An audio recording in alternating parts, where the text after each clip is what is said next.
Prime minister Modi की जनसभा में आज एक बहुत बड़ा तबका शिक्षकों का भी रहा, लेकिन शिक्षकों के अलग अलग मामले हैं, अलग अलग मुद्दे हैं। कुछ मामलों में वो प्राइम मिनिस्टर मोदी से इत्तेफाक रखते हैं, कुछ मामलों में इत्तेफाक नहीं रखते हैं। तो ज़्यादा जानकारी के लिए शिक्षक हैं मेरे साथ, उनसे जानने की कोशिश करते हैं कि उनके मन में आखिर क्या दर्द है और क्या खुशी है। जी, क्या नाम है? मेरा नाम सोनू सिंह है। मैं माध्यमिक विद्यालय में गणित प्रवक्ता पद पर कार्यरत हूँ। मैं यही चाहता हूँ कि माननीय आदरणीय मोदी जी आज हमारे गांव की पावन धरा पर पधारे हैं। ये हमारे लिए बहुत ही हर्ष का विषय है, गौरव का विषय। हम अभिभूत हैं और बहुत ज़्यादा उनसे ये उम्मीद करते हैं कि जिस तरह वो गरीब तबके के साथ खड़े हैं उसी तरह वो माध्यमिक विद्यालयों में कार्यरत, मैं तो यही कहूँगा कि पूरे भारतवर्ष में जितने भी कर्मचारी कार्यरत हैं वो उनके बुढ़ापे की लाठी पुरानी पेंशन योजना को भी बहाल करें और ये सौगात सभी कर्मचारियों को दे करके हम उनके आभारी होंगे। और मैं पुनः माननीय प्रधानमंत्री जी से अपील करता हूं कि मैं भारतीय जनता पार्टी का कट्टर समर्थक हूं और उनसे वैसे ये निवेदन करता हूं समस्त कर्मचारियों की तरफ से कि माननीय प्रधानमंत्री जी पुरानी पेंशन योजना को जल्द से जल्द बहाल करने का उद्घोष करें।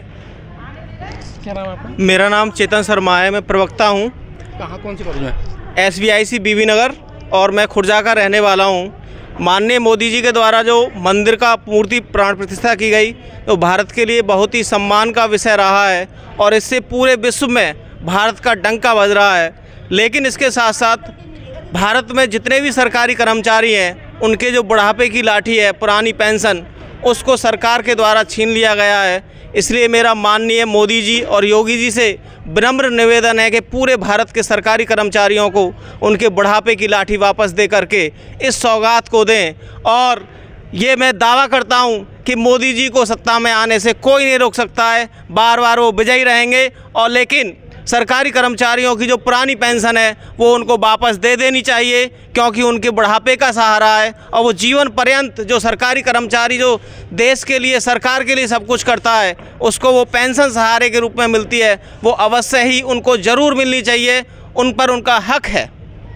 मैं ये कह रहा हूँ ये OPS तो ठीक है, लेकिन जो आपका वेतन मिलता है उसमें वो पैसा भी जोड़ दिया गया है, क्योंकि आपका जो वेतन है वो अब सामान्य से कहीं ज़्यादा मिल रहा है आपको। पहले जो 30,000 रुपये मिलता था वो अब आपको 35,000 40,000 रुपये मिल रहा है। तो पेंशन का जो अंशदान है वो आपको वेतन में जोड़ के गवर्नमेंट दे रही है और कुछ पैसा डालना चाहूँगा। जो आप बात कर रहे हैं अंशदान की, तो अगर हम NPS की बात करें तो सही है जहाँ तक भी है, लेकिन जो कर्मचारी हैं वो कन्फ्यूज हैं कि ये पैसा जा कहाँ रहा है हमारा।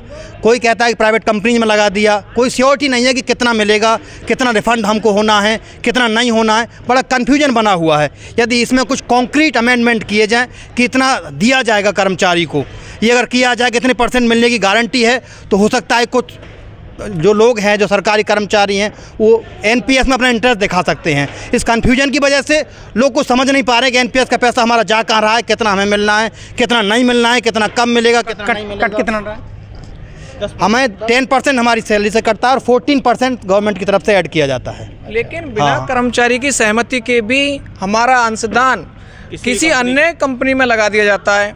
ये तो बड़ा अभी क्या कह सकते हैं, बुलंदशहर जनपद में भी कुछ घोटाला सामने आया था और प्रयागराज में भी आया था कि जो कर्मचारियों का कटा हुआ पैसा था वो DIS ऑफिस के थ्रू किसी अन्य कंपनी में लगाया गया, जिसके कारण शेयर डाउन होने से उनका काफ़ी लॉस हुआ।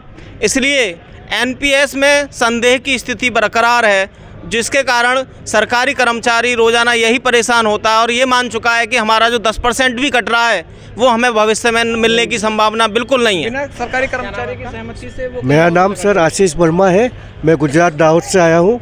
गुजरात से हैं जी? क्या कहना है? मैं रेलवे में जॉब करता हूँ। ये जो विरोध कर रहे हैं वो बिल्कुल सही है, क्योंकि NPS से कोई फ़ायदा नहीं है। मैंने खुद पैसा निकाला है, मुझे 1,19,000 रुपये मिले थे सिर्फ, और रिटायर होंगे तो 2,000 पेंशन मिलेगी। 2,000 में हम क्या करेंगे? कुछ नहीं कर पाएंगे। रेलवे में भी? जी, रेलवे में भी यही हाल है। रेलवे में क्या व्यवस्था है? रेलवे में कोई बदल दिया है? कुछ नहीं बदला है सर, NPS ही है। 2004 से 2004 से NPS लागू कर दिए, वो हमारे लिए कोई मतलब नहीं है। हमको पुरानी पेंशन चाहिए, OPS बस। हम यही चाहते हैं मोदी जी से कि हमारी OPS लागू कर दें, तो हम पूरा वोट उनको ही देंगे। 400 के पास क्या 500 सीट मिलेगी उनको, हम ये चाहते हैं बस। ऐसे में तो बड़ी समस्या हो रही होगी। नहीं सर, कोई समस्या नहीं है। नहीं, जैसे OPS रिटायरमेंट की बात तो दिक्कत आएगी ना। रिटायरमेंट में क्या है सर, 2000 में क्या घर चलाएंगे, बच्चे बड़े होंगे, क्या करेंगे, उनका क्या भविष्य है, आप बताइए सर। कुछ नहीं हो सकता है। 10% सर कट भी रहा है, उसकी भी कोई गारंटी नहीं है, जा कहाँ रहा है। शेयर मार्केट में जा रहा है, UTI में डाल रहे हैं, ICICI बैंक में डाल रहे हैं, क्या मतलब है, कोई मतलब नहीं है, हमको नहीं चाहिए सर, उसका हम विरोध करते हैं सर। बस फिक्स चाहिए जी, रिटायरमेंट की बात। जी रिटायरमेंट पेंशन मिलना चाहिए, बुढ़ापे की लाठी है हमारी, हमको चाहिए सर वो। शेयर मार्केट में कोई भरोसा नहीं है, कभी भी पैसा डूब सकता है किसी का। अभी आपके सामने अडानी का पैसा डूबा, सबके शेयर मार्केट के डाउन हो गए, तो ये चीज़ गलत है सर। इसके अंतिम वेतन का 50% होती है। बस NPS में जो नई पेंशन है, इसमें कोई गारंटी नहीं है कि 10% भले ही हमारा कट रहा है कि वो अंतिम वेतन का हमें कितने % मिलेगी, ये निश्चित नहीं है। तो हमारा जो पैसा कट रहा है उसकी भी कोई गारंटी नहीं है। तो हम माननीय प्रधानमंत्री जी से ये निवेदन करते हैं कि वो एक निश्चित पेंशन राशि, जो कि हम कह रहे हैं पुरानी पेंशन स्कीम, उसको जो हमारे अंतिम वेतन का 50% होती है, उसको यदि लागू करते हैं तो समस्त कर्मचारी भारतवर्ष का उनके साथ है और हम भी उनके साथ हैं। तो ये जो कॉलेजेस के जो प्रोफेसर्स हैं, प्रवक्ता हैं, वो इस जनसभा में प्राइम मिनिस्टर मोदी को सुनने के लिए आए थे।